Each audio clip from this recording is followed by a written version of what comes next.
Hey instructors. Okay, so I just got off of the phone with one of you, and it's funny, she said, don't mention me in your videos. And I won't. I will absolutely respect that. My hamster's so dry. I totally get it.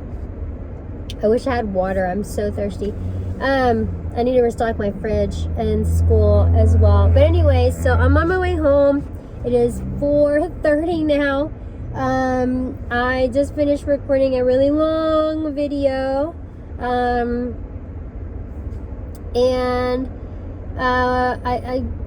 stayed a little bit longer just because I got a phone call from an amazing instructor that was reaching out. She was watching the videos, and she, first just said hello, how are you, which is how I love how people start. I hate when people just email you out of the blue, or they they just ask for something out of the blue, but they don't ask you. They don't even say hello. They just email and say, hey, can you give me this, or can you share this? Like, I don't mind sharing, but where is that human connection? Like, hi. And so I always respond as, hi, how are you? How are you doing? How's your school year? Da da da da da. Like, I get, like, sometimes you just have something on your mind and you just, like, need to want to just say the thing. I get it. Or you just need something and you're just asking for it. I totally get it. But I feel like sometimes, and I can say this, and I'm not pinpointing anyone as, I'm not, I'm just, in general, in all of my years of sharing things and people asking for things, is, it's nice when someone, and I'll tell you the root of it, it's nice when someone starts off with, hello, how are you? How's it going? Hey, thank you for what you do. I mean, I'm not asking for that, nor do I need that. That doesn't, it fills my bucket, but that's not a necessity of mine. That's not like a non-negotiable. It's not, if I don't get it, or if someone doesn't say hello, it doesn't like break me down, nor do I carry it on my shoulder. I just think it's nice when someone does start off when they ask for something, hey, how's it going? How are you? Hey, by the way, by chance, can I have this? Can I borrow? Can I share? Will you share? Can you help? Yes, absolutely. It makes me want to share more. It makes me want to pour my time into that person even more so, because they took 1 second of their time to be kind and say hello, how are you? So that then, when they know that they're about to take time from me. Time is one of the most greatest, not a particular order, one of the most greatest values that I hold. Assets, values, gifts, however you want to describe time. It's one of the most precious things to me, because I can't buy more, I can't make more, I don't have extra of it, and it goes by like this. And there's one of me, there's lots to do, I've got a family, I've got responsibilities, I've got me, which I put me last. I mean, look at me, I'm in a ponytail, I've got no makeup, no lashes. I look like what that girl said on that video. I look like, she said, a naked mole rat. Very accurate, to be honest. And so anyway, so just time. I don't have time. So one of my pet peeves, my only pet peeve when I was younger was rude people. I could not stand rude people. Especially when the person receiving the rudeness did nothing to deserve the rudeness. Now, if the person deserves it, well, okay, maybe I can turn my cheek the other way. But seriously, it's, as I've gotten older, in the last few years, my new pet peeve, which is probably more so now than my rude people pet peeve, is don't waste my time. Do not waste my time, because I don't have extra to give. I mean, I barely have time to use the bathroom and eat and shower and do basic life skills. I mean, again, look at me, and I'm the Cosmo teacher. Look at my nails, and I teach nails. I can't even tell you when the last time I had a pedicure, good Lord, or done all them things. So, just that. And so when someone takes a second to say hello, or type hello, or just say thank you, or just acknowledge my end of things, it just makes me feel nice. It makes me want to be nicer. And most all of you are like that. There's some instructors that just literally email and just say, hey, can I have this?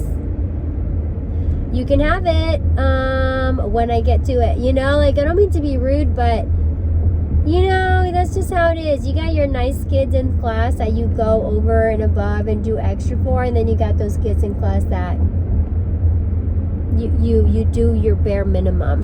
And y'all know what I'm talking about. If you've taught for a long time, you know. Anyway, so I wanted to hop on really quick because after talking to this very amazing instructor, she's been teaching for a long time.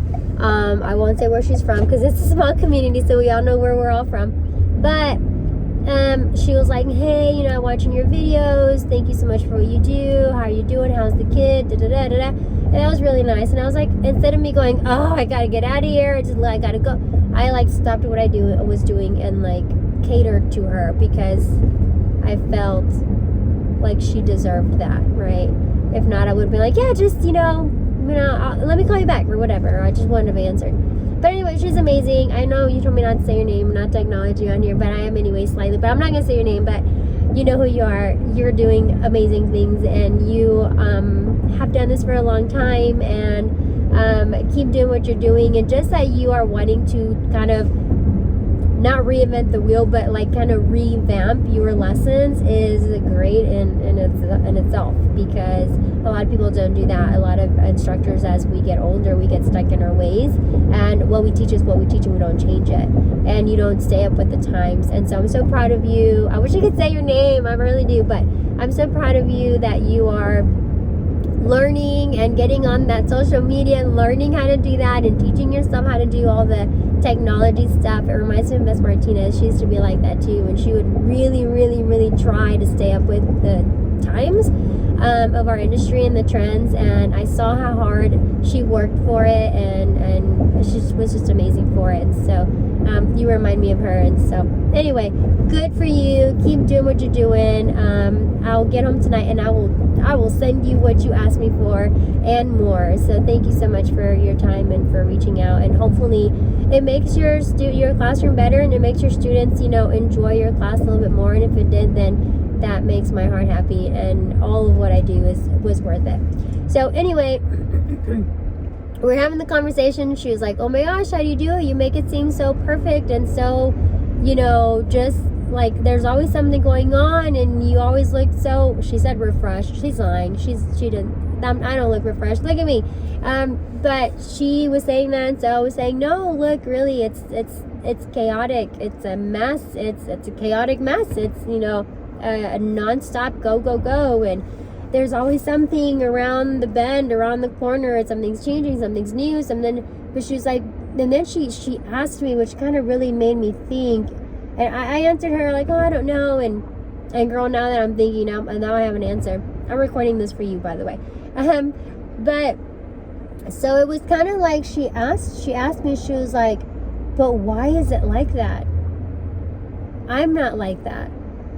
And so I'm like, well, just, we just teach different, and we just have different things going on, and our schools are maybe different, and we have different grade levels. And I was saying all of the things to do my best to make her feel obviously positive, good, and be positive and see the positive side of things. And she was like, I wish I was like that. I wish it was. And I said, girl, no, you don't. Let me tell you, no, you don't. It's literally nonstop. And so I was really sitting, we kept talking, and, we ended the conversation, and, I finally got out of there. But then I really sat in the parking lot for a minute or two, and I thought, did I answer that correctly? Like, did I really answer that correctly? So as I was thinking a little bit more about it, I was like, you know what? If she had that thought or that question, and I've heard it before, not directly like that, but I just want to share it. I just want to say, so let me give you a backstory to why my life is as crazy, chaotic, with things happening all the time. So when I was younger, I didn't have a lot of friends, really. I mean, I wasn't an unpopular kid in school, but I was not the popular kid in school. I was just there, you know, like I knew people, but I didn't know people, but I hung out with the cool kids, but I didn't hang out with the cool kids, you know. I didn't date the cute, handsome football boys. I didn't, you know, wasn't a cheerleader. I was on the drill team, but just for a year. It wasn't like enough to, you know, be anything special. I don't think, anyway. And so anyway, so all of my friends, my parents were very strict. You know, I grew up raised in a traditional Mexican household. My dad is now not so much. We kind of molded him a little bit. We broke him a little bit.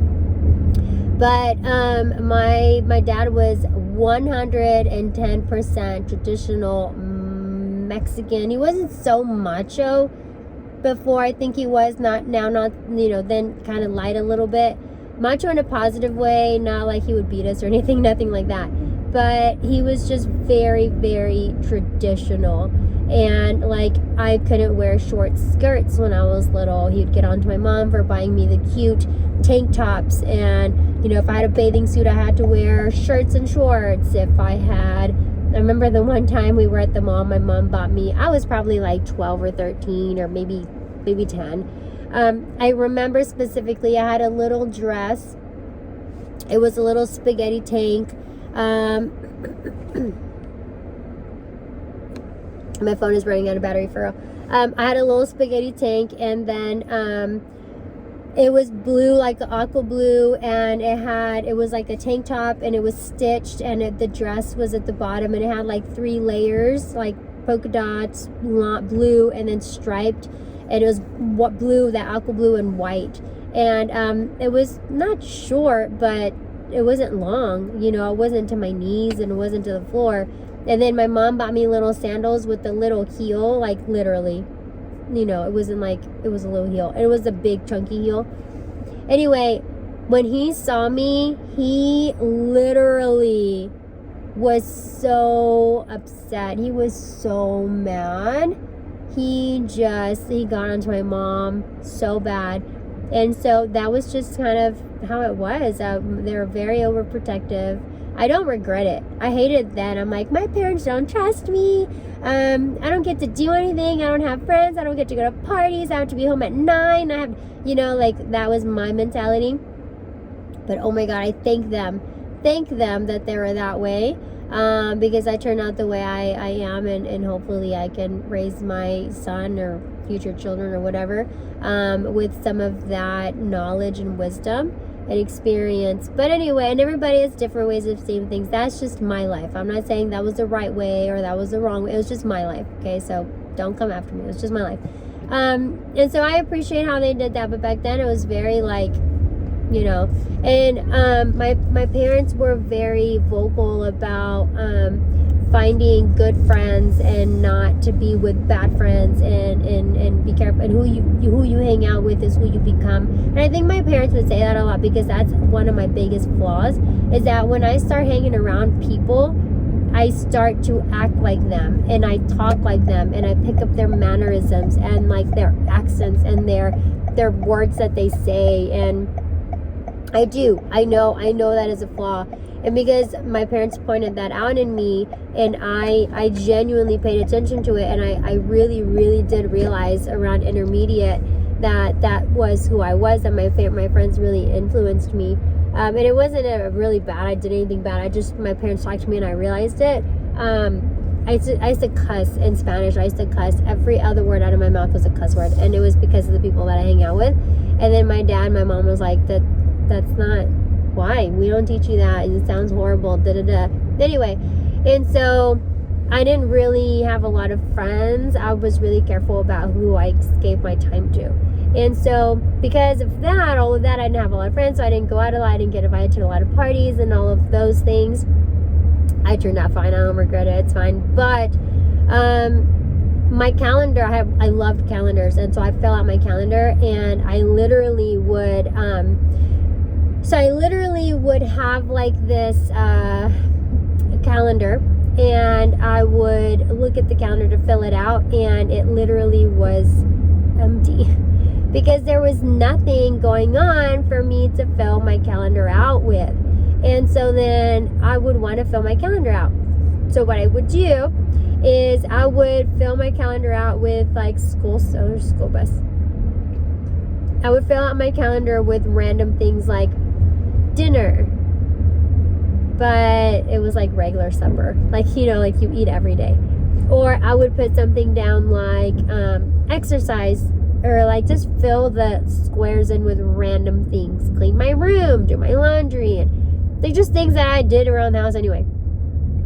And so I so bad wanted my calendar to be full with fun and awesome, exciting things, because it wasn't like that when I was younger. And I said, when I grow up, my calendar is going to be awesome. And I guess that's my obsession with calendars and decorating them and making them full and all of the things.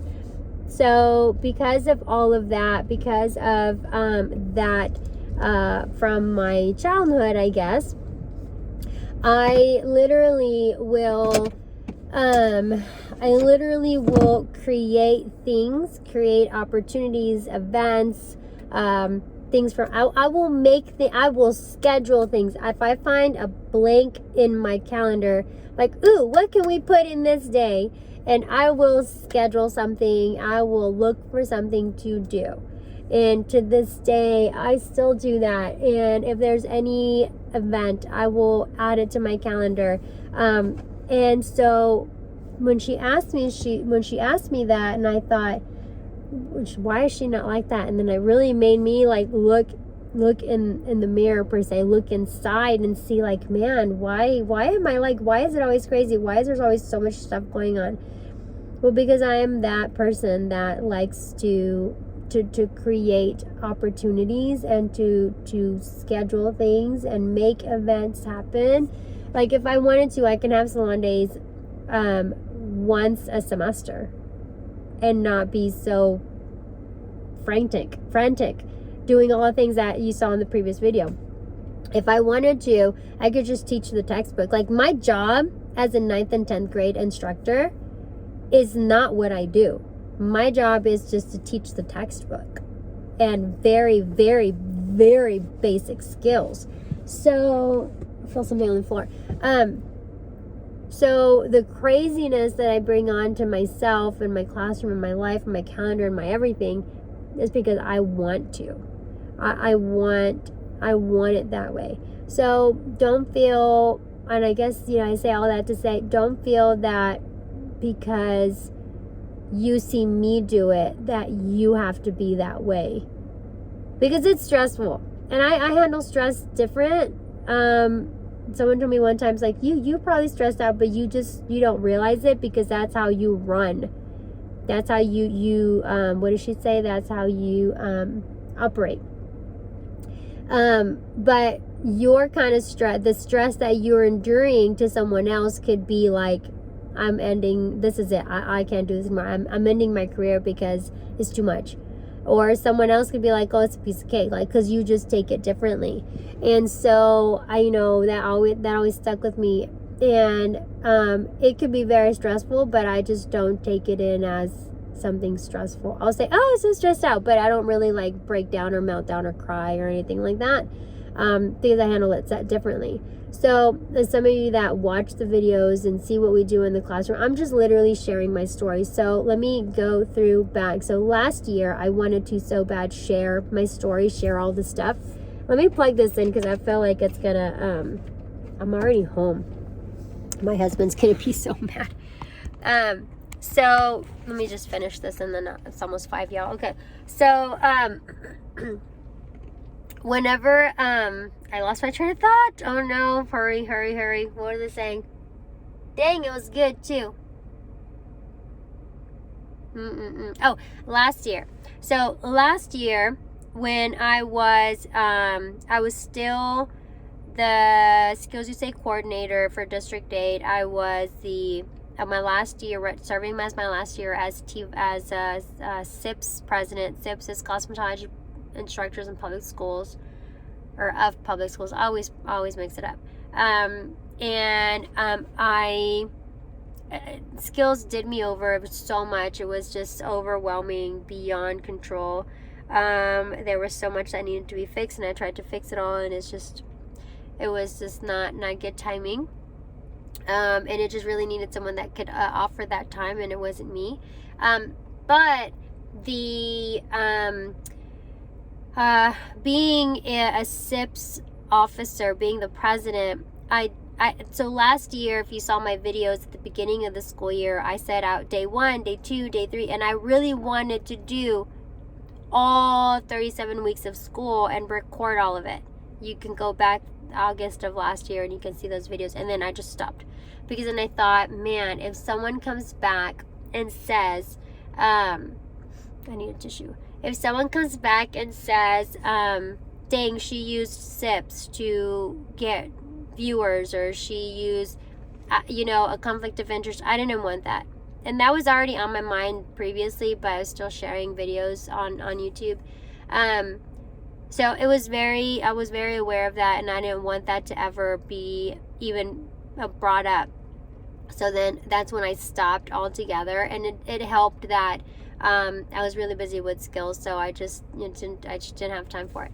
So this year, now that I'm not president, I'm past president, but I'm not president anymore.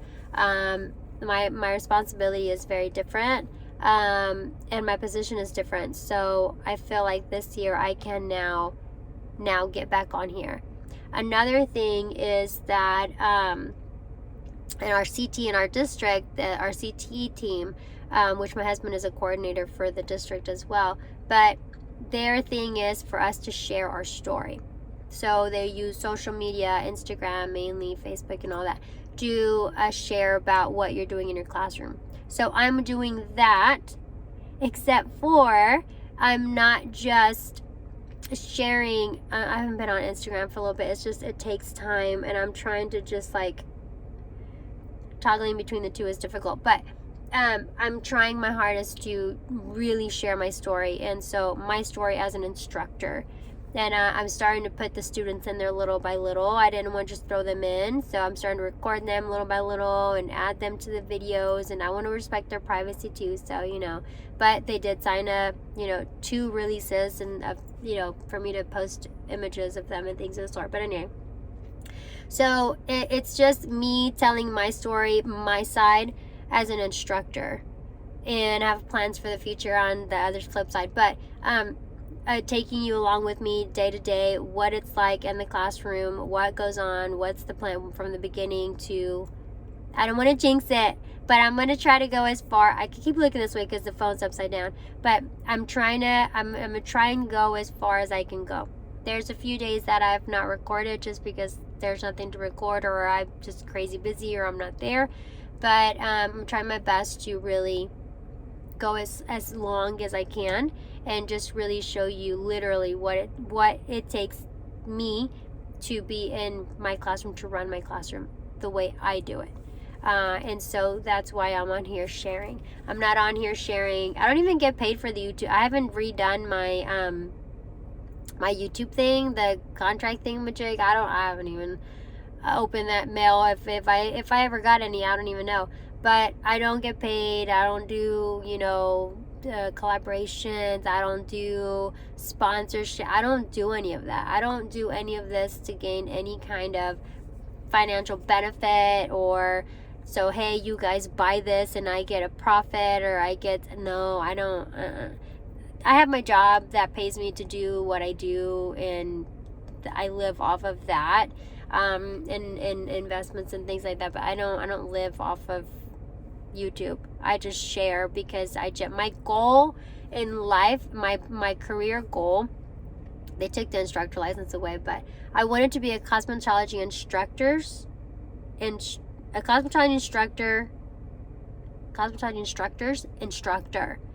I wanted to teach instructors.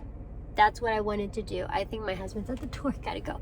But that's genuinely what I wanted to do, and they took the instructors away, and I'm like, man, but I can still do that, but on a bigger scale, by sharing through here, because it's worldwide. Anybody. I mean, I have an instructor in Barbados I don't even know where that's at. That sounds really cool though. I have a lady that, you know, there's some in Canada, there's some in Maine, there's some in Tennessee and Texas, there's one in Mexico, there's Hawaii. I mean, there's just people everywhere that will randomly reach out and say, hey, I watch your videos, thanks, etc., whatever.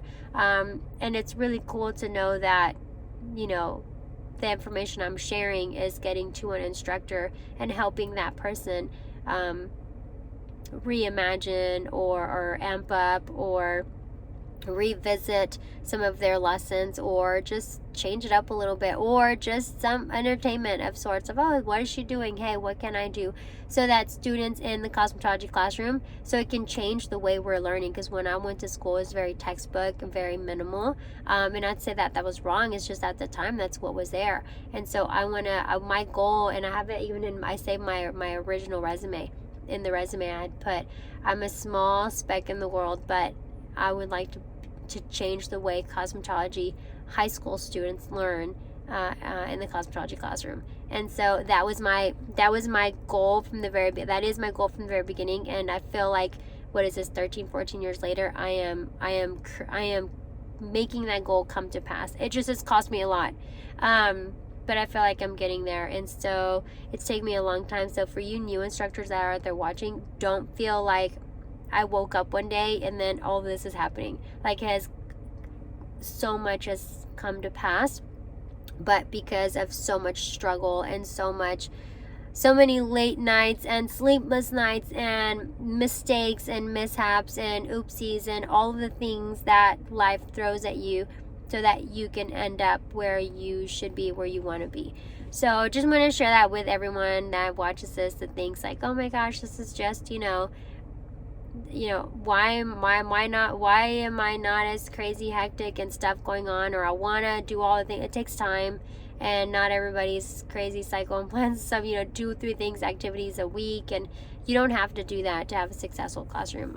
That's just how I like it, and that's why I wanted to share why I like it that way. Anyway, 27 minutes of me just blabbing around, but I just wanted to share that because she really made me think, and I just wanted to put that out there, should there be anybody that's thinking about that as well. Anyway, all right, tomorrow I'm home. It's 5 o'clock, y'all, for real. I'm gonna get in there, and then we have the pumpkin patch. We're not going out of town after all, so I am gonna go to the pumpkin patch tomorrow, and then I have a dentist appointment, so that's what I'm doing tomorrow. All right, I'll try to record a little bit of the pumpkin patch and share that with you guys as well, since y'all saw it last weekend. All right, y'all have a great weekend. Take care. Bye. Hey, I'm at the Dollar Tree, of course, one of my favorite places, and look what I found. It's a skull, and it's styrofoam. It's lightweight, and the students, for the nail project, they can stick their for a foundation, and they can paint the skull to match their nails. I'm so excited. I'm taking all of them.